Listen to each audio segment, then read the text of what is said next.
మనం ఇప్పుడు శ్రీనివాస మంగాపురంలో ఉన్నామండి.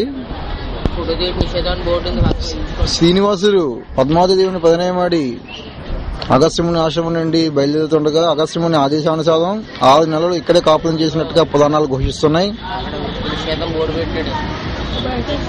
సో ఇక్కడ వెంకటేశ్వర స్వామి భక్తులకు 2 వరాలు ఇచ్చి ఇక్కడి నుంచి కొండ మీదకి వెళ్ళాదండి. మరి ఆయన్ని దర్శించుకుంటున్న సూర్య వెంకటలక్ష్మి గారు, సతీష్ వేదులు గారు, హాయ్. సో మనం ఇప్పుడు ఇంకా శ్రీనివాస మంగాపురం నుంచి బయలుదేరి మన తదుపరి పర్యటన తలకోన అడవుల్ని దర్శిస్తాం. అదిగో చూడండి శ్రీనివాసుని యొక్క విమాన గోపురం. గోవింద గోవింద. ఇక్కడ నిలువెత్తి విగ్రహాన్ని చూడొచ్చు మనం స్వామివారిని. ఈయన తిరుమల శ్రీనివాసుని ప్రతిబింబముగా పేర్కొనబడతారు. గోవింద గోవింద.